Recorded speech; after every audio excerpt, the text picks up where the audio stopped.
भारतवर्षे भारतखंडे मेरो दक्ष दिग्भागे श्रीशैल प्रदेश मध्य देशे लक्ष्मी निवास समस्त देवता ब्राह्मण आचार्य हरिहर गुरुचरण सन्निधस्मात् वर्तमान व्यवहारिक श्री भराभावनाम संवत्सरे दक्षिणायने आषाढ़ मासे बहुलक्षितितो वासरे षष्ठीतितो वासरे शुभवासरे शुभ नक्षत्र शुभ योगे शुभ करणे एवं विशेष विशिष्टायां शुभतितो श्रीमान गोत्रोऽप्यस्य सह जलालपुर धामेन नानाविध गोत्र नानाविध वंशोवंशः कुटुंबानां एव स्थैर्य धैर्य विजयमय आयुरारोग्यावृद्ध महासरस्वती देवता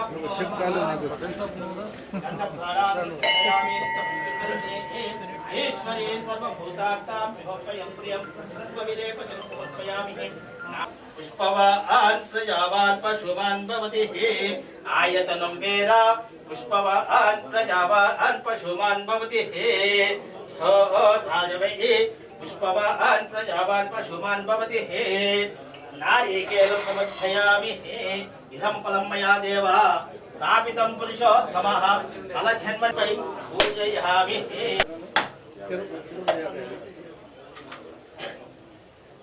नीराजनदीपं दर्शयामि कर्पूरमङ्गलं नीराजनदीपं दर्शयामि मङ्गलं कौसलेन्द्राय महायमुनाब्धे चक्रवर्ती तनूजायं श्रीपाकुरा श्रीमन्मन्द कटक्षल वैभव ब्रह्मेन्द्र गंगाधर कांत्रलोकगुरुं विरसरसिजनं वन्दे मुकुन्दं नीराजनदीपं दर्शयामि श्री महाकाली महालक्ष्मी महासरस्वती कर्पूरमङ्गलं नीराजनदीपं दर्शयामि बोलो जगदम्ब माता की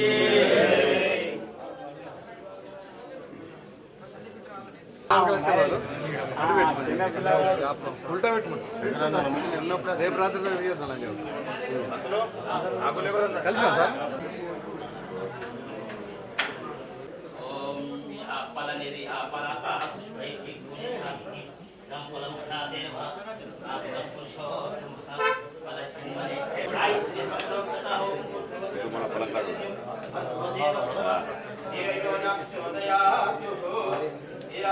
दीपं दर्शयामि मंगलं गौरेन्द्राय महानिमुनाब्धे चक्रवर्ती तनूजाय सर्वेभ्यो नमस्ते रुद्ररूपेभ्यः कर्पूरनीराजनं दर्शयामि कर्पूर गौरं दर्शयामि అందరికి బొట్టు పెట్టి రిటచ్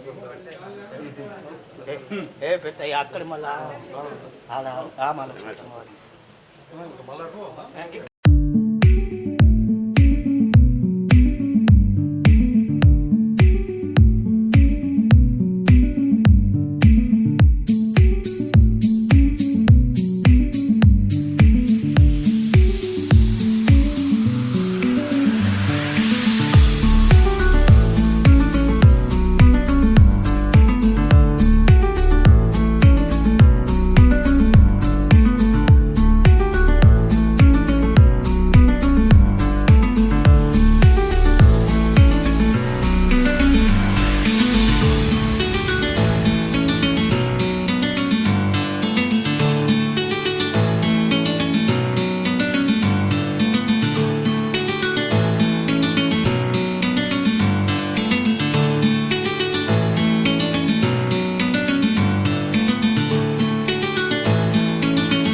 ఇక్కడ గతంలో చిన్న మందిరం ఉండే, దానిని మళ్ళీ కొత్తగా నిర్మాణం చేపట్టడానికి ప్లేస్ కావాల్సినటువంటి అవసరం వచ్చింది.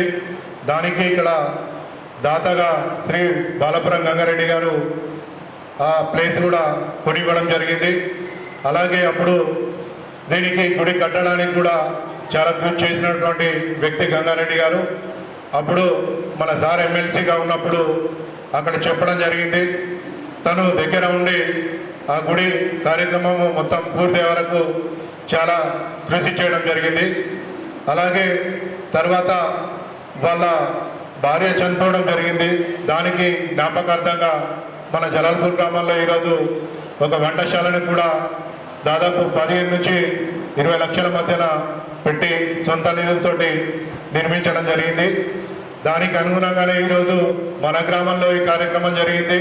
ప్రజెంట్గా మనకు కూడా ఎమ్మెల్యే ఉండడం, మనం మన చేతుల మీదుగా ఈరోజు కార్యక్రమాన్ని జరుపుకోవడము చాలా అదృష్టంగా భావిస్తున్నాము. అలాగే ఇప్పుడు కార్యక్రమంకి చేసినటువంటి జలాల్పూర్ విషయాలు చెప్పడం జరుగుతుంది. అలాగే మాకు కొన్ని నిధులు అనేది సమకూర్చి ఈ ఊరిని ఇంకా డెవలప్ అనేది చేయాల్సిందిగా కోరుచున్నాను. అలాగే ఇక్కడికి ఆల్రెడీ మనకు పాల్ద నుంచి జలాల్పూర్ రోడ్డుకి ₹1 పైన ఇవ్వడం జరిగింది. అలాగే ఇక్కడ మహాలక్ష్మి రోడ్డు కూడా నిధులు ఇవ్వడం జరిగింది. అలాగే మొన్న ఎస్టీ ప్లాన్లో కూడా 20 లక్షలు వస్తే దాన్ని మన గంగారెడ్డి గారు పూర్తి చేయడం జరిగింది. మిగతావి వాల్ గోడ కూడా 10 లక్షలు ఇవ్వడం జరిగింది. దాన్ని కూడా కంప్లీట్ చేయడం జరిగింది. అలాగే స్కూల్ నిర్మాణం ఉంది.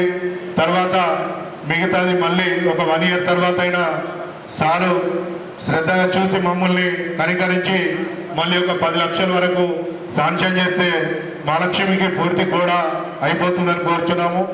అలాగే జలాల్పూర్ గ్రామంలో వాటర్ ట్యాంకు కూలిపోయే స్థితిలో ఉంది కాబట్టి దానిని కూడా మీరు దగ్గరుండి చేయించాలి అని కోరుచున్నాము. అలాగే మాకు వాటర్ ప్రాబ్లం ఎక్కువ ఉంది. నిన్న మొన్న కూడా భగీరథ నీళ్ళు రాలేదు సార్. కాబట్టి మాకు ఒక బోర్ అవసరం ఉంది. దయచేసి ఒక బోర్ కూడా వేయాల్సిందిగా కోరుచున్నాము. అలాగే చిన్న చిన్న పనులు డ్రైనేజీలు ఉన్నాయి. మిగతాది మేము జీపీ నుంచి ఏదైనా చేయగలుగుతాము. మీ వంతు సహకారంతో ఒక 50 లక్షల వరకు ఇవ్వడం జరిగితే జలాల్పూర్ గ్రామంలో టోటల్ వర్కులు అయిపోవడం జరుగుతుంది. దయచేసి దాన్ని మా పైన దయ ఉంచి మీరు అవకాశం కల్పించాలని కోరుచున్నాను.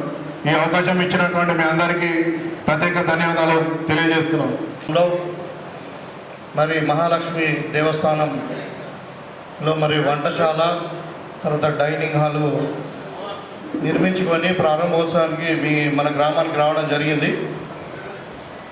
మరి నాతో పాటు మార్కెట్ కమిటీ చైర్మన్ ఉప గంగారెడ్డి, మరి మనం ఇంతకుముందు కూడా ఈ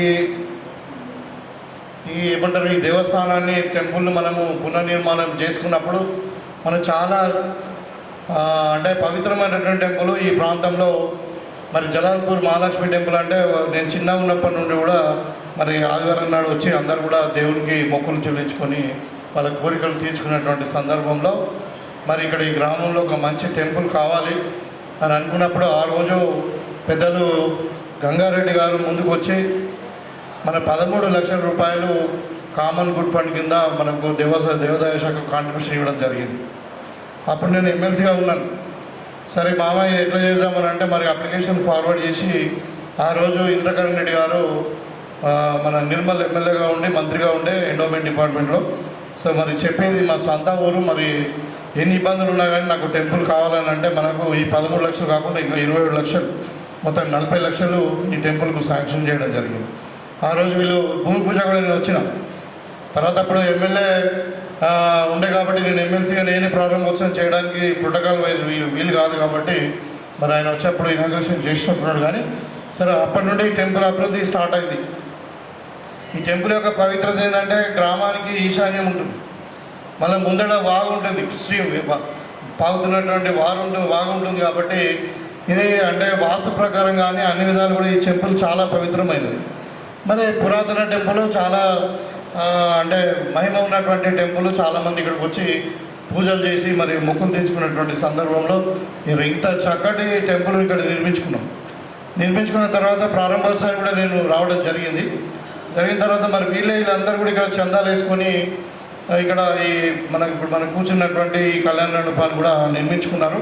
అయితే ఇక్కడ డైనింగ్ తక్కువ ఉండే, డైనింగ్ తర్వాత మనకి కిచెను ఇదంతా కూడా తక్కువ ఉంటే మరి ఇప్పుడు టెంపుల్ దాతలైనటువంటి మన గంగారెడ్డి గారు వాళ్ళ కుమారులు అందరూ కూడా కలిసి మరి ఎందుకంటే పేదవాళ్ళు ఎవరైనా ఇక్కడ ఒక ఫంక్షన్ చేసుకుంటే మరి వంట చేసుకోవడానికి వాళ్ళకు తినడానికి ఇక్కడ మరి వసతులు కల్పించాలనే ఉద్దేశంతో మరి ఇప్పుడు డైనింగ్ తర్వాత మనం ఇప్పుడు ప్రారంభం చేసుకున్నటువంటి వంటశాల అదేవిధంగా ఇంకా మనకు బాత్రూమ్స్ ఇవన్నీ కూడా చేయడం జరిగింది. చాలా సంతోషకరం. వాళ్ళ పెద్ద హృదయానికి అందరికీ గ్రామంలో అందరికీ పేదవారికి పనికొచ్చే విధంగా ఒక మంచి కార్యక్రమం చేయడం అన్నది చాలా అభినందనీయం. ఎందుకంటే డబ్బులు చాలామంది దగ్గర ఉంటాయి, కానీ మరి నలుగురు ఉపయోగపడి పని చేయాలా, మా గ్రామానికి ఏదైనా చేయాలా అనే ఏదో ఆలోచన ఉందో అది చాలా గొప్పది. మరి ఇలా ఏంటంటే తన గంగారెడ్డి మామల సతీమణి రుక్మాబాయి గారి వాళ్ళ మరి చనిపోయి వాళ్ళకి సంవత్సరం అవుతుంది. మరి ఆ సందర్భంగా తన సంవత్సర తిథి సందర్భంగా ఈ కార్యక్రమాన్ని మరి ఇక్కడ వచ్చి దాంట్లో పాల్గొని దాంట్లో అదేవిధంగా ఇది శంకుస్థాపన మన ప్రారంభోత్సవం చేసుకోవాలని చెప్పి చేసుకోవడానికి నన్ను వీళ్ళు ఆహ్వానించడం జరిగింది. చాలా సంతోషం. ఒక రకంగా అంటే మనకు ఈ ఒక పెద్ద మనిషి ఇంట్లో లేదన్న బాధ ఉన్నప్పటికీ మరొక మంచి కార్యక్రమం చేస్తున్నాం కాబట్టి అందరికి ఉపయోగపడేది అది ఒక విధంగా చెప్పాలంటే ఆనందకరమే. సో ఈ సందర్భంలో మరి నా వంతుగా నేను అక్కడ ఎమ్మెల్సీ ఉన్నప్పుడు ఈ టెంపుల్ శాంక్షన్ చేశాను. తర్వాత ఇక్కడ ఎలక్ట్రిసిటీ కరెంటుకి సంబంధించిన ఫెసిలిటీస్ కొన్ని ఇచ్చాం. ఒక చిన్న ట్రాన్స్ఫార్మర్ ఇంకా కరెంట్ పోల్స్ లైట్లు ఏమైనా కరెంటు కొట్టలేదని ఇచ్చినాం. తర్వాత ఇంకా ఒక 10 లక్షలు పెట్టి కాంపౌండ్ వాళ్ళు ఇచ్చాం. ఇప్పుడు ఇంకా మరి ఇప్పుడే సర్పంచ్ గారు చెప్పారు ఇక్కడ మరి మిగతాది కూడా ఇంకొక 10-15 లక్షలు అయితే కాంపౌండ్ వాళ్ళు అయిపోతుందని చెప్పారు. తప్పకుండా అది కూడా కాంపౌండ్ వాళ్ళు కూడా ఇచ్చి, ఎందుకంటే దీనికి పవిత్రంగా కాపాడే పందులు కానీ కుక్కలు కానీ లేకుంటే ఇంకా పశువులు లేకుండా అరాచక శక్తులు ఇక్కడ సంచరించకుండా ఉండాలంటే మనకు ప్రైవసీ అవసరం ఉంటుంది. అలాంటి బాగు కూడా ఉంది కాబట్టి దాన్ని కూడా మరి కాంపౌండ్ వాళ్ళు లేకుంటే కొంచెం మంచి ఫెన్సింగ్గా ఏదో పెట్టుకొని దీనికి ఒక ప్రైవసీ ఉండి దీనికి పవిత్రతను కాపాడాల్సిన అవసరం ఉంది. సరే, జలాల్పూర్ నా సొంత గ్రామం అయినప్పటికీ మరి ఇప్పుడు నాకు 170 గ్రామాలు ఉన్నాయి. అందరూ కూడా నన్ను ఓట్లేసి గెలిపించారు కానీ అందరినీ కూడా సమానంగా చూడాల్సిన అవసరం ఉంది. కాబట్టి మరి తప్పకుండా ఈ గ్రామం మీద ఎక్కువ మక్కువ ఉండే ఎక్కువ ప్రేమ ఉంటుంది. మరి వాళ్ళ ఈ గ్రామం ఒక విధంగా చెప్పాలంటే మంచి అభివృద్ధి చెందినటువంటి గ్రామం. చిన్న గ్రామమే కావచ్చు, ఇక్కడ రాజకీయ చైతన్యం ఎక్కువ. మరి బాగా చదువుకున్న వాళ్ళు కూడా మరి ఎంప్లాయీస్ కానీ మరి ఉద్యోగులు కానీ చాలామంది ఇక్కడ ఈ గ్రామం నుండి ఉన్నారు. ఈ ఒక్క గ్రామం అనుకుంటా రోజు అంటే మైగ్రేషన్ ఎక్కువైతుంది. అంటే అందరూ చదువుకొని ఊరు బయటకు వెళ్ళి నిజామాబాద్లో హైదరాబాద్లో ఇంకొక వేరే ప్లేస్లో వ్యాపారాలు చేసుకుంటూ ఉన్నారు. ఇక్కడ అనుకున్న స్థాయిలో జనాభా పెరగట్లేదు. ఎందుకంటే అందరూ చదువుకుంటారు, వేరే ప్రాంతానికి వెళ్ళిపోతున్నారు. ఇక్కడ నాకు తెలిసి నేను చిన్న ఉన్నప్పుడు అంతే ఉందని చెప్పు 900 ఓట్లు ఉన్నాయి అప్పటి నుండి ఇప్పటిదాకా. సో పెద్ద పెరుగుదల. ఇప్పుడు మొన్న ఈ గ్రామం 100% ఎస్ఐఆర్ అయిపోయింది. వీళ్ళందరూ కూడా మరి ముఖ్యంగా గ్రామ పెద్దలు మన పార్టీకి సంబంధించినటువంటి రామరెడ్డి గారు, మరి అదే మధు గారు, ఇంకా మన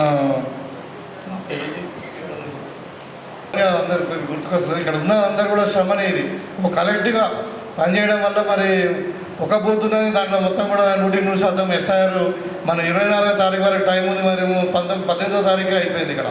అంటే వాళ్ళ యొక్క ఏమంటారు కృషిని మనం అభినందించక తప్పదు. చాలా ప్రోగ్రెసివ్ విలేజ్ ఇది. ఎందుకంటే అన్ని వర్గాల వాళ్ళకి ఒకప్పుడు జలాల్పూర్ నుండి అందరు లీడర్లు ఉండేవాళ్ళు. మాదిగ దండారా తీసుకుంటే జలాల్పూరే, బీఎస్పీ తీసుకుంటే జలాల్పూరే, టీఆర్ఎస్ తీసుకుంటే జలాల్పూరే, అట్లా బీజేపీ తీసుకోండి జలాల్పూరే ఉంటుండే. చిన్న గ్రామం అనేది ఇక్కడ రాజకీయ చైతన్యం ఎక్కువ. సో మీ అందరి ఆశీర్వాదంతో మరి ఇలా జలాల్పూర్ నుండే మరి ఈ ప్రాంతం నుండి మొట్టమొదటిసారిగా నేను కూడా ఎమ్మెల్యేగా కావడము ఇది అంటే పూర్వజన సుకృతం. సార్ మీ అందరు ఆశీస్సులు తప్పకుండా ఉంటాయి.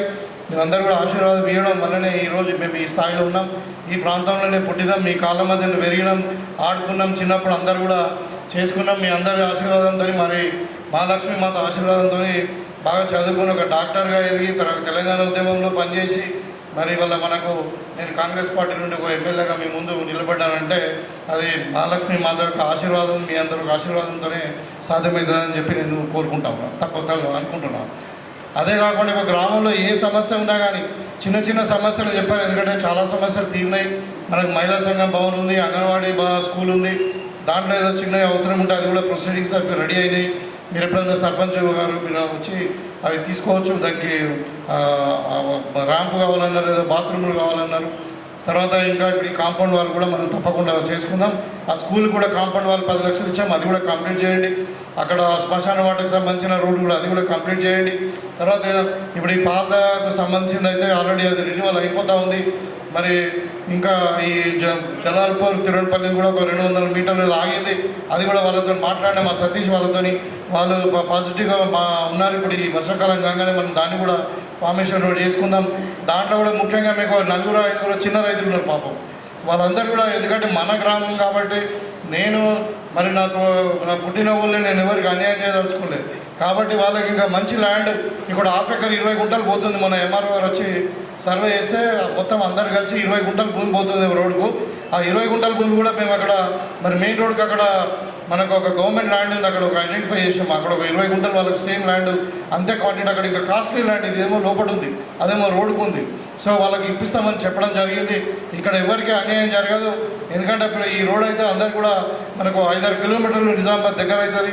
తర్వాత మనకు అన్ని విధాలు ఉపయోగపడుతుంది, పంట పొలాలకు కానీ మరి ఇంకా దేనికైనా ఉపయోగపడుతుందని చెప్పి ఈ రోడ్డుని కూడా ఇప్పుడు ఈ వానాకాలం కాగానే మనకు దసరా కాగానే మనం దాన్ని కూడా ఫార్మేషన్ చేసుకుందాం. ఇంకా మహిళలకు సంబంధించి ఏదున్నా మన గ్రామం మాటకు ప్రత్యేకమైన మీరు నేను మీ ఇంటి మనిషిని, నేను ఇక్కడ ఉండకపోవచ్చు, నీ గ్రామంలో నేను అంటే దగ్గర 40 ఏళ్ళు నీ గ్రామంలో నేను ఉన్న చదువు విషయంలో బయటకు వెళ్ళాం, మళ్ళీ వచ్చేవాళ్ళం. సరే మా ఫాదర్ చనిపోయిన తర్వాత రావడం తగ్గింది వాస్తవమే, కానీ అయినా కానీ 2 ఎలక్షన్లలో 18లో కావచ్చు 23లో కావచ్చు ఒక బూత్లో అయినా కానీ నాకు భారీ మెజారిటీతో 350 మెజారిటీతో నన్ను ఇచ్చారు. నేను ఒకటేసారి వచ్చిన గ్రామానికి వచ్చి మరి మన ఊరోని నేను ఎట్లయినా మీ అంటే మీ బిడ్డను మనం మరి మాకు ఆశీర్వాదం ఇవ్వాలంటే తప్పకుండా వీళ్ళందరూ కూడా పార్టీలకు అతీతంగా అందరూ కూడా నాకు ఓట్లేసి ఇచ్చింది. సరే స్థానిక సంస్థల ఎన్నికలలో ఇక ఇప్పుడు 2-3 నిలబడతారు, సరే కారణాలు అనేకం ఉంటాయి. కానీ ఈ సందర్భంగా నేను కూడా మన గ్రామ పెద్దలందరూ కూడా ఉన్నారు కాబట్టి క్లియర్గా నేను చెప్పదలుచుకున్నాను, మీకు ప్రజాస్వామ్యాన్ని మేము నమ్ముతాం. మీరు ఏ పార్టీలో ఉండండి, మీ ఆలోచన విధానం ఏదైనా ఉండొచ్చు, కానీ రాజకీయాలు మనము ఎలక్షన్లు అప్పుడే చేద్దాం. మనం వేరే విషయంలో మిగతా టైంలో మనము గ్రామ అభివృద్ధి గురించే మనం ఆలోచన చేద్దాం. మీరు ఎలక్షన్లో వచ్చినప్పుడు మీ రాజకీయం మీరు చేసుకోవచ్చు. నా మీద అభిమానం ఉంటే నాకు ఓటేస్తారు, అభిమానం లేకుంటే వేరే వాళ్ళకి ఇస్తారు. అది మీకే వదిలేస్తున్న విఘ్నతకు. ఎందుకంటే మన మనిషి ఉంటే ఎంత లాభం అవుతుంది, మరి ఇక వేరే మన ఊరు మనిషి కాకుండా ఎంత లాభం అవుతుంది మీరు తెలుసుకునేంత అమాయకులేం కారు. చాలా విఘ్నత ఉన్న వాళ్ళు మరి అంటే అన్ని విధాలుగా నాలెడ్జ్ ఉన్నవాళ్ళు కాబట్టి సరే రాజకీయాలను పక్కకు పెడదాం. ఇంకా 2-4 సంవత్సరాల ఎన్నికలు ఉన్నాయి మనకు, అంటే నా అసెంబ్లీ ఎన్నికలు, సరే మధ్యన ఎంపీటీసీ ఎన్నికలు వస్తాయి. మీరు అనుకున్న క్యాండిడేట్ని అందరికీ మీరు మాట్లాడిన మీరు అందరూ డిసైడ్ చేసిన క్యాండిడేట్ని మనము పెట్టుకుందాం. తర్వాత అసెంబ్లీ ఎన్నికల్లో కూడా మీరు అందరూ కూడా తప్పకుండా సరైన నిర్ణయం తీసుకుంటారని నేను కోరుకుంటున్నాను. అదేవిధంగా మరి అంటే ఇప్పుడు అంతవరకే రాజకీయాలు వద్దు, అందరు కలిసిమెలిసి ఉండండి, కష్ట సుఖాలలో పాలు పంచుకోండి. మన జలాల్పూర్ గ్రామం ఒక ఆదర్శ గ్రామంగా ఉండాలనేది నా కోరిక. ఎందుకంటే ఇది చాలా చైతన్యమైనటువంటి గ్రామం, వ్యవసాయ రంగంలో కావచ్చు, విద్యావంతుల విషయంలో కావచ్చు, మరి ప్రభుత్వ ఉద్యోగుల విషయంలో కావచ్చు, అన్ని విధాలు కూడా ఒక ప్రోగ్రెసివ్ ఆలోచన నుండి మంచి అంటే చైతన్యం ఉన్నటువంటి గ్రామం కాబట్టి ఈ గ్రామంలో ఇప్పుడు మనము అన్ని విధాలుగా మన నియోజకవర్గంలోనే ఈ గ్రామం నంబర్ 1గా ఉండేటట్టు మనం చూసుకోవాలి. నేనున్న దానికి అన్ని విధాలు మీకు సహకరించడానికి నేను కోరుకునేది మీరు అందరూ కూడా ఒకటిగా అండి, ఒక యునైటెడ్గా ఒక గ్రామంలో ఒక యూనిట్గా ఉండండి. ఎన్నికలప్పుడు రాజకీయం చేసుకుందాం, సరే ఎవరి ఆలోచన వాళ్ళకు ఉండవచ్చు. కొంతమందికి స్వార్థం ఉంటుంది, కొంతమందికి రకరకాలు ఉంటాయి. కొంతమందికి భూపతిరెడ్డి అంటే వడనూడు ఉంటాడు, కొంతమంది భూపతిరెడ్డి పంచగాడు కూడా ఇష్టం ఉండదు, రకరకాలు ఉంటుంది. అది వాళ్ళ ఇష్టం, అది మనమేం చేయలేము, దాన్ని ఫోర్స్ చేయలేం. నేను ఎవరు ఎంబడో వాడలేదు. నేను చెప్తున్నా మన ఊరే కాదు ఇవాళ టీఆర్ఎస్ వాళ్ళు కానీ బీజేపీ వాళ్ళు కానీ ఎవరు ఎంబడి కూడా ఎవరు జోలికి పోలేదు నేను. ఎందుకంటే వాళ్ళ పార్టీలో వాళ్ళు ఉంటారు, వాళ్ళకు అనుగుణంగా వాళ్ళు టీఆర్ఎస్లో ఉన్నాడు, టీఆర్ఎస్ పని చేయకుండా మనకు పని చేస్తారు. అటు పని చేస్తే కూడా కరెక్ట్ కాదు, ఆ పార్టీకి దూరం చేసినట్టే ఉంటారు. అవసరం ఉంటే మన పార్టీలో తెచ్చుకుందాం, మనకు అనుకూలంగా ఉంటాయి. అందుకే నేను ఇప్పుడు 2.5 సంవత్సరాలలో ఏ ఒక్క టీఆర్ఎస్ జోలికి కానీ ఏ ఒక్క బీజేపీ వాళ్ళ జోలికి పోలే. ఏదైనా కొట్లాట ఉంటే లీడర్లతో కొట్లాడ, కానీ మనకు గ్రామ స్థాయిలో ప్రజలతో కానీ ఇంకెవరితో కొట్లాడలేవు నాకు. అందుకని నేను ఏంటంటే అందరు లైక్ చేస్తాను చెప్పడం కాదు. ఇలా టీఆర్ఎస్ వాళ్ళు లైక్ చేస్తారు, ఇలా బీజేపీ వాళ్ళు లైక్ చేస్తారు. అట్లా నేను పార్టీ పరంగా లూజ్ ఉంటానేం కాదు. కాకపోతే ఏంటంటే కొట్లాట ఏదైతే ఉందో మనకు నాయకులతో కొట్లాట కానీ ప్రజలతో కాదు. కాబట్టి ఇలా మీరు కాంగ్రెస్ పార్టీ ఆలోచన విధానం కూడా మీకు తెలుసు. ఇలా మనం సన్న బియ్యం ఇస్తున్నాం ఏ పార్టీ అని అడిగినామా? ఇలా రేషన్ కార్డులు ఇచ్చినాం ఏ పార్టీ అని అడిగినామా? ఇలా అక్కడక్కడ ఆర్టీసీ బస్సు ఉచితంగా ప్రయాణం చేస్తున్నాం ఏ పార్టీ అని అడిగినామా? ఇలా ఇందిరా మిల్లు ఇచ్చినాం ఏ పార్టీ అని అడిగినామా? మొన్న రైతు భరోసా ఇచ్చినాం ఏ పార్టీ అని అడిగినామా? సంక్షేమ పథకాలన్నీ అందరికీ చేరాల్సిందే. అది ప్రభుత్వం యొక్క డబ్బులు, ప్రభుత్వం యొక్క స్కీములను ప్రతి పేదవాడికి అందించడమే లక్ష్యం. ఇక్కడ ఏ పార్టీ అని చూడలే, ఇంతకుముందు చూసారు మీకు తెలుసు కూడా. కాబట్టి మనం ఒక పెద్ద హృదయంతో మనం పోదాం, అందరం మన వాళ్ళే అనుకొని పోదామని అనే ఆలోచనతో మరి ప్రభుత్వం ముందుకు పోతా ఉంది. ఇలా రైతులు కూడా చెప్పడం కాదు, రైతులు రాజులు చేయడం అంటే ఇదే. మరి ఇలా కరెంటు ఫ్రీ ఇస్తున్నాం, అంటే మరి నాణ్యమైన కరెంట్ ఇస్తున్నాము, ఎరువులు మరి విత్తనాలు ఇవి ఇవ్వడం వల్ల మన నియోజకవర్గంలోనే పోయినసారి 2,80,000 మెట్రిక్ టన్నుల వరిధాన్యం ఒక పంటలో పండింది. మనం జిల్లాలో నంబర్ 1 ఉన్నాం. ఎందుకున్నామంటే మనం ప్రభుత్వం యొక్క ప్రోత్సాహం ఉంది. మీకు మార్కెట్ గ్యారెంటీని మీరు పండించినటువంటి ప్రతి గింజను ప్రభుత్వం కొన్నది. అది కూడా ఎంఎస్పీ రేట్ ఇచ్చి కొన్నది. ఇంకా సన్న బియ్యం అయితే మరి బోనస్ కూడా ఇస్తామని చెప్పినాం. మీకు 2 సార్లు బోనస్ కూడా ఇచ్చినాం. ఇవాళ రైతు భరోసా ఇచ్చినాం, రుణమాఫీ చేసినాం. ఏ మాట కూడా వెనుకపోలేదు. ఎన్ని ఇబ్బందులు ఉన్నా ఎక్కడ వెనుకపోలేదు. ఇవాళ మహిళలకు కూడా కోటీశ్వరులు చేయాలంటే మామూలు విషయం కాదు, మాటలలో చెప్పడం కాదు. ఇవాళ మహిళలందరూ కూడా తెలుసు. ఇవాళ 0 వడ్డీ రుణాలు ఇస్తున్నాం. 44 కోట్ల రూపాయలు మన నియోజకవర్గంలోనే మరి రుణం మాఫ్ అయింది. 70,000 లక్షల నుండి 70 లక్షల రూపాయలు కోట్ల రూపాయలు 1 కోటి రూపాయలలో అంటే సంవత్సరానికి 20,000 కోట్లు మనం బ్యాంకు రుణం లింకేజ్తో మహిళలకు ఇవ్వాలనుకున్నాం. 5 ఏళ్ళలో చేయాల్సిన పని మనం 2.5 ఏళ్లలోనే 70,000 కోట్ల రూపాయలు మనం ఆల్రెడీ మన మహిళలకు రుణాలు ఇచ్చినాం. ఇవాళ వాళ్ళకే మరి ఏమంటారు ఇందిరా ఇల్లు వాళ్ళ పేరు మీద ఇస్తున్నాము, రేషన్ కార్డులు వాళ్ళ పేరు మీద ఇస్తున్నాము. ఏ స్కీమ్ అయినా వాళ్ళ మహిళలకే పెద్దపీట వేస్తాము. వాళ్ళు మంచిగా ఉండాలి. ఈ ఇల్లు దీపం అనేది బాగుండాలంటే మహిళ బాగుండాలి. మహిళల చేతిలో పెద్దనం ఉంటే ఇల్లు మరి 15 రోజులైనా కానీ మరి పెద్దలు మొగల చేతులకు జీతం వచ్చిందనుకో, భార్యకి అనుకో 15 రోజులకే ఖతమైపోతుంది.